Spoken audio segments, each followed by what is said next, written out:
Okay, we are here to talk about parallel worlds, as you guys know. You have heard some visions of the future from some leading thinkers this morning. I am here to close before lunch, and I just want to add my own perspective, maybe even a dose of hope. And I want to start by asking one huge question. That question is this: what is the defining characteristic of this moment we find ourselves living in, of this age, of this predicament we find ourselves in? That is an absurdly large, preposterously large, and difficult question. So difficult it feels impossible to answer properly. But it's really in that difficulty that I think you can see the beginnings of an answer. Because my answer to that question, what is the defining characteristic of this moment, would be overwhelming complexity. Overwhelming complexity is the thread that has run through a lot of what you've heard this morning. It was certainly present in James's brilliant talk just before mine. It's like the world is becoming just one vast, overwhelmingly complex, interconnected system. So complex it's just impossible to make sense of it, even partially in the ways we used to. Okay? Complexity is the predicament we face as citizens. It's the predicament our governments face as they try to make sense of it all and plot a strategy out into the future. And I think this phenomenon we're here to talk about, parallel worlds, is intimately related to that complexity. We live at a moment of fractured narratives. We all sense that. It's like the world has become so complex that every person, every tribe, every community, every group is creating their own narrative, their own simplified mini-story in some attempt to make sense of what is going on and draw some comfort from that. And of course, we all know the internet has massively amplified that by handing the power to hundreds of millions, billions of people to create their own personalized narrative, to create their own story, to fall down their own wormhole and draw some reason and some comfort out of the story they're telling themselves. This is a map of social media connections by opinion. And it shows what we all already know many times over, which is, look, social media did not become this democracy, this nirvana of totally diverse opinion sharing. Instead, people fell into echo chambers. They ended up hearing opinions, hearing narratives that already echoed the simplified, comforting narrative that they wanted to hear, that they wanted to believe in themselves. Our politics is increasingly a story of simplified narratives. Yeah. You can laugh. Simplified narratives, simplified stories. Think about the stories our governments tell us, our politicians tell us, about the 2008 crisis, about the Middle East, about Russia, about Brexit in my country. Don't get me started on that. These are fantasies. These stories we are told are fantasies. They're fairy tales that bear very little relationship to the deeply complex technological, economic, social, historical forces that are going on underneath them. We used to think in the middle of the 20th century that this was still the big danger: authoritarianism, a centralized power that was going to come along and steal our freedom from us, impose itself on us, and there would be nothing we could do about it. And of course, that was depicted most famously in this novel, 1984, by George Orwell. It turned out, though, that this man was closer to the truth. Aldous Huxley, in 1932, as you know, he wrote a book called Brave New World. Brave New World depicts a future in which citizens are willing participants in the creation of a society that sells them a superficial version of human happiness while stripping meaning and stripping true freedom away from human beings. And the most disturbing thing about this society, Brave New World, is no one can tell anymore whether it's paradise or whether it's hell on earth. That is something close to where we're at now, okay? We were not, no centralized power subjected us to this moment. We participated, we brought ourselves here, we bought, we consumed ourselves here, we queued up at the Apple store, we pointed the devices at ourselves, okay? And we let these technologies insinuate themselves so deeply into our lives that we can't tell anymore whether we are deliriously happy or tragically dehumanized. Sometimes it feels like we've gone from this, wanderer above a sea of fog, the iconic romantic image of man contemplating nature and the majesty of that relationship between the human being and nature, to this. Just a new breed of human being, relentlessly commodifying his experience, turning it into data points that big technology can sell back to us. And these tools have become so seductive, so addictive, that you can't tell anymore whether they're the best thing in your life or the worst thing in your life. Like one very quick example, I'm sure many of you guys saw Snapchat 3 months ago, released its new gender swap filters, and millions of people, maybe including you, rushed back to Snapchat to try them out. For the last 4 weeks, I have been tortured by the clip I'm about to show you. I can't decide whether it's the best thing ever or the worst thing ever. This is a clip of a guy who figured out that when you turn your head away from the camera, the filter stops working, okay? And look what he did with that discovery.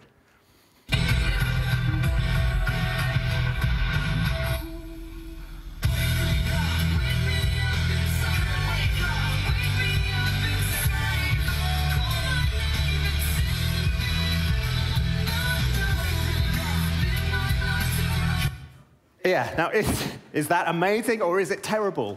Yeah, give him a round of applause. He deserves it. He's famous enough already. Is that the best thing ever or the worst thing ever? I can't decide, okay? But the deeper, on a serious point, the deeper question is this society a utopia or is it hell on earth? Is this the way society was supposed to be? Is this how humans were supposed to live? These are huge questions, and it feels like the world has just become so complex and the narratives have become so fractured that we can't answer them anymore. And look, what I want to say with this talk is that despite all that complexity, despite all those fractured narratives, there is one core narrative that underpins so much of this. There is one core narrative, one core story that underpins so much of how we got here and what this moment is right now. And that's the story we tell ourselves about ourselves.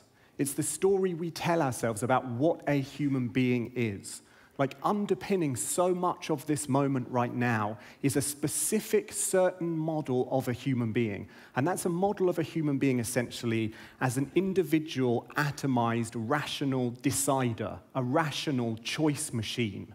I'm talking about the model of a human being bequeathed to us by the Enlightenment, bequeathed to us by Enlightenment liberal humanism. And that's a model that has shaped our world in profound ways, in all kinds of ways. It gave rise to liberal parliamentary representative democracy in the form we have it today. Okay, it massively fueled the rise of the hyper-individualistic, hyper-consumer societies we live in today. And across the last 50 years, we've also kind of layered on a computer lens, okay? So we'd see human beings not just as rational choice machines, but really as rational choice computers. So we've added this model that a human being is a kind of, the body is a piece of hardware running software that is a set of algorithms that is human consciousness, okay? Now look, that model of a human being did so much for us. Look at the societies we live in. Look at the affluence we live with. But that model was never true. And its usefulness is rapidly diminishing. We know from behavioral economics, if we didn't know before, that human beings are not rational deciders. Human beings make decisions on the basis of all kinds of things, very, very rarely, if at all, rationally. Really, it's only economists that were surprised by this finding in behavioral economics. I think most people, the truth is, most people understood that instinctively. As for this idea that human beings are essentially computers, that human consciousness is essentially algorithmic, the truth is we don't really understand human consciousness, but there are very good reasons, scientific, philosophical reasons that we'll touch on later, to think that human consciousness is not essentially algorithmic, that that is a false model of what a human being is. So look, I think it is time, it is necessary to profoundly revise that model of what a human being is. I think we need to dispense with that model of a human being as an atomized, rational choice machine and build a new model. And what I want to give you here is just nothing more than some very early thoughts, some notes, if you like, on a new model for a human being. And it's a model for a human being based on these three things. A human being is socially constructed, as embedded in an environment, and as embodied in an organic being. Okay? I think if we can move towards that model of what a human is, we can start to make some new sense of all this overwhelming complexity and plot a path forward. So what I want to do is just very quickly, pretty quickly, go through each of those three and talk to you a tiny bit about what I mean by each of them. So look, let's start with number one, socially constructed. What do I mean by this idea that a human being is socially constructed?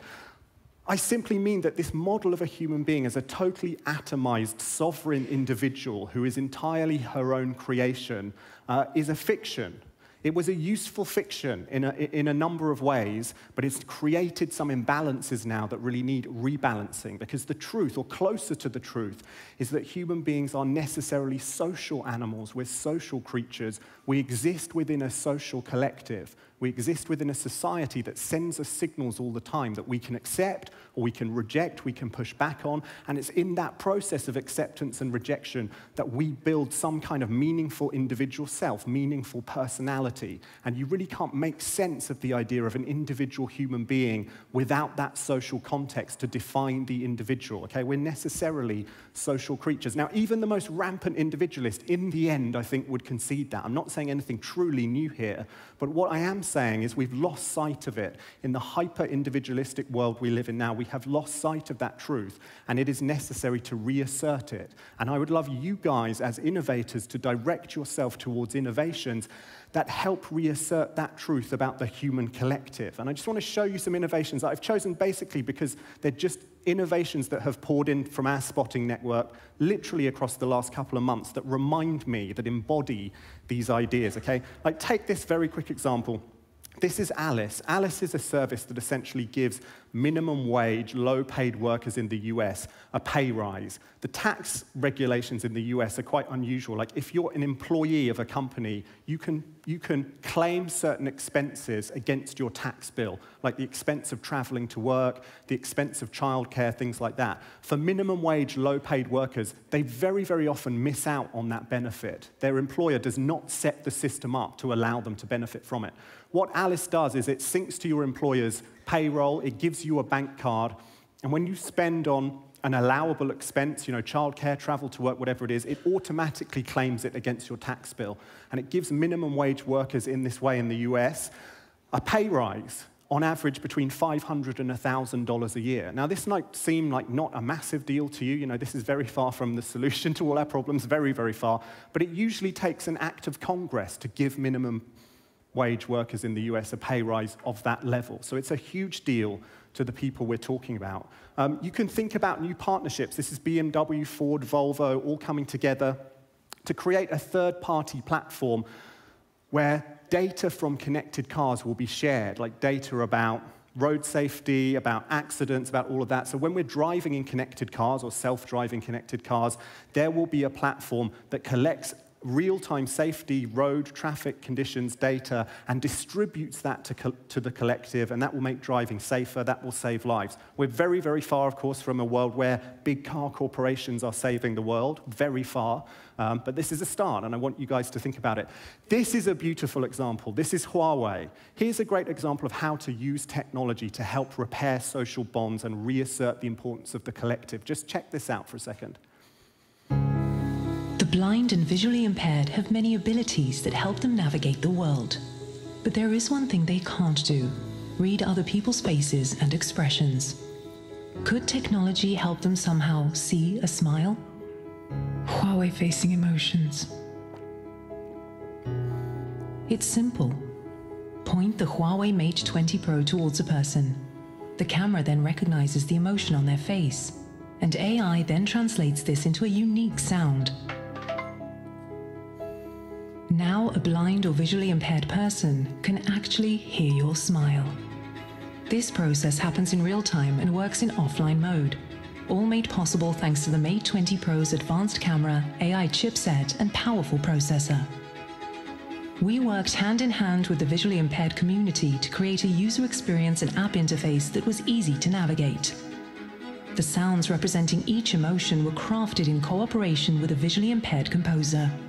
We also wanted to design a special holder to make using the app and phone itself intuitive. For this, we joined forces with a respected designer who created a unique holder in a form accessible for all. This simple app proves how technology can help more people to see more of the world. Yeah, pretty cool, huh? Pretty heartwarming. So look, I would just love you guys as innovators to direct your projects towards innovations that reassert the importance of the collective, that don't just serve the individual, that help bring people together in new ways. I think that's a powerful thing to be thinking about. Number two, embedded in an environment. I simply mean that human beings are embedded in a natural environment. And it's not just any old environment, it is the Earth environment. Okay? The planet Earth environment. We are in a host-guest relationship with the planet Earth environment. And that's not a contingent, like optional, bolt-on aspect of our human identity. Our relationship with planet Earth is a necessary part of who we are, is a necessary part of the human identity, and only a tiny, minute, fractional number of people have ever exited the Earth environment. Okay, and obviously no one has lived their life outside the Earth environment, obviously. and the only reason I stress this is because we're often told stories about this sort of thing these days, okay, that we're going to strap ourselves to rockets, fly to Mars or some other planet, that we're going to terraform, build a permanent settlement, and live happily ever after. Okay, and I'm afraid I think that for the time being, these are fantasies peddled to us by technologists and by billionaires who are just obsessed and high on capitalism's endless need for new frontiers. Like, we're 33 million miles away from Mars. Even if we do manage to get there, the challenges involved in setting up a permanent colony are immense. The challenges involved in setting up a society that offers anything resembling a human life as we've ever known it all through history are just unspeakably huge. Like, does anyone really want to live like this? Okay, I'm afraid I think for the time being, this is a fantasy peddled to us by people who don't want to stare the crisis that's happening in the Earth environment in the face, who don't want to admit that we can't just fly away from it. We have to act. We have to do something now. Human beings are relentless colonizers, and the colonization of Earth continues apace. We're going to add 1 New York City per month in urbanization for the next 40 years. According to the World Health Organization. Like, that is a staggering fact. So we need change, we need innovation that will change the direction we're heading in. This is an example I love. I just wanted to show you guys super quickly. This is in Copenhagen. In Copenhagen, they've built the world's most advanced clean energy plant. It's a plant that takes urban waste and turns it into clean energy. And on the top of that plant, they've built something called the Copenhill. They call it a landscape in a city. I just want to give you a taste of it with this video. Just check this video out.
So yeah, they built a ski slope on top of this energy plant in the middle of Copenhagen. The architect behind it says it's based on the idea he calls hedonic sustainability. It's an idea that's about saying we need to get over the feeling that being sustainable has to be painful for us. This is Timothy Morton. He's probably the most important philosopher of the Anthropocene right now, of what it means to be a human at a time of planetary crisis.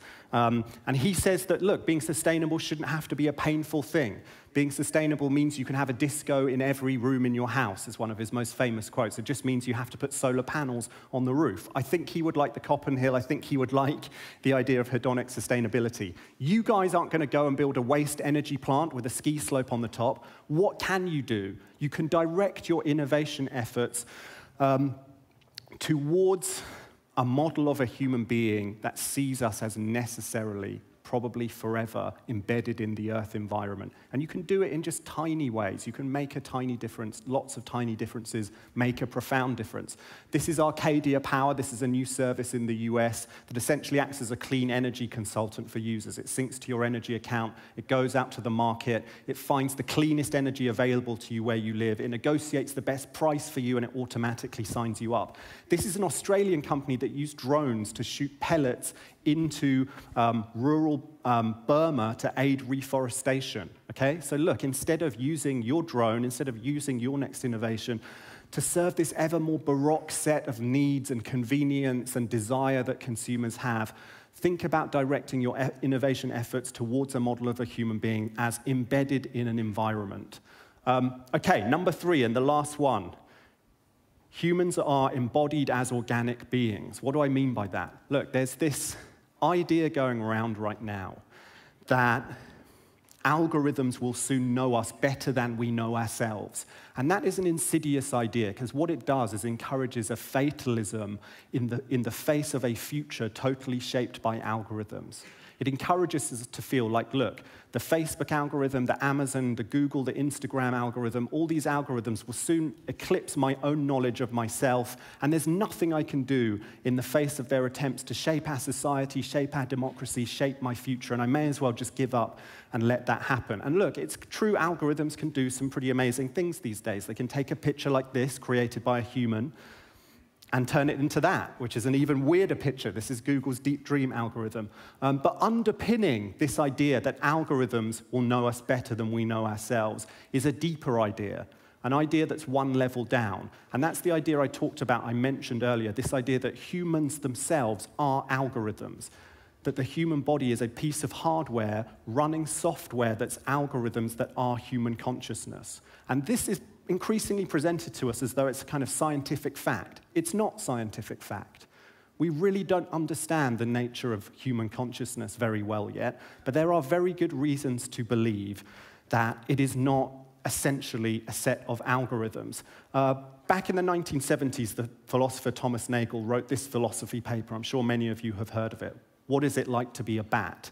This was a philosophy paper about the nature of subjective experience, and essentially what it says is, look, subjective experience, conscious experience, cannot be entirely reduced to a set of physical, functional descriptions. We can describe the brain of a bat. We can model it algorithmically. But there's something essential. There's the subjective experience. There's the what it's like to be a bat that we will never capture in that process. And of course, human consciousness is the same, okay? There's a certain unique way of seeing the world that we share as humans because of the apparatus we have inside our skulls. You know, the blueness of blue, the redness of red, the smell of your favorite food, the sound of a Beethoven sonata, that will never, the subjective experience of that will never be captured or adequately described by a set of algorithms. And look, I'm not saying that algorithms are not going to be able to get increasingly good at predicting our behavior. In many ways, they will do.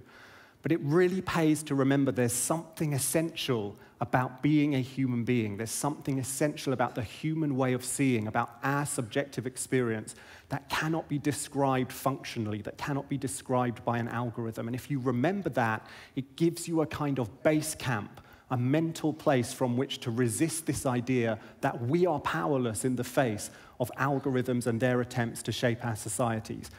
What can you guys as innovators do about it? Well, interestingly, the most interesting resistance right now is coming primarily from the artistic community. This is a guy called Leo Salvaggio. He's an artist in Boston, and for the last 5 years, he's been running flash mobs and installations and experiments where he gets the citizens of Boston to wear this mask, this very sophisticated mask of his face, okay? So he wants the world to look more like this. He's been doing it for 5 years. It feels like a very crazy thing to do, 5 years ago. If you look at what's been happening in Hong Kong now and the weaponization of facial recognition in those protests, in the conflict between citizens and the state, feels like a very prescient thing to do. This is jewelry from Poland. The entire purpose of this jewelry is to confuse the Facebook facial recognition algorithm. It won an award, a design award, at a recent design festival in Poland.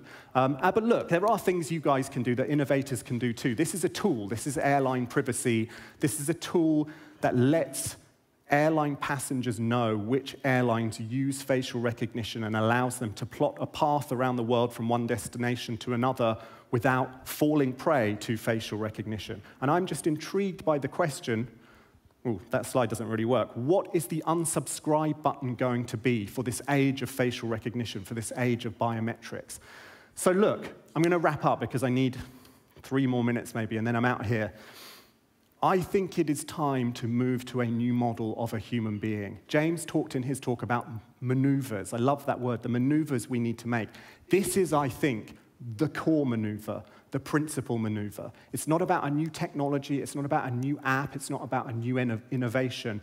It's about thinking again about our model of what a human being is. And that's what I would love you guys to do, to think about that model. This is a model I propose.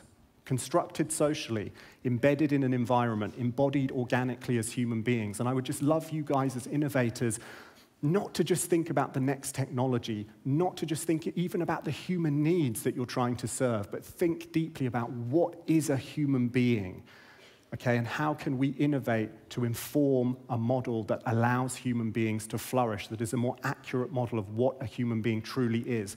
One last thing, okay, this is a conference about digital innovation, and innovation is a wonderful thing, and it's brought us amazing benefits. Innovation is not enough. We are not just innovators, we are not just technologists, we're also citizens. We need collective action. We need legislation, okay, that helps us rebuild this model of a human to a more accurate, a more truthful model, one that recognizes the collective, we are socially constructed, one that recognizes our necessary relationship to the natural environment, one that recognizes we are embodied as organic beings. I think if we can build that model, then we can start to resolve some of this complexity. We can start to collapse some of those fractured narratives into one core master narrative that allows us to plot a path to a brighter future. But that is more than enough for me. It's been super fun. Thank you so much for listening. Thank you. Thank you. Thank you very much, sir.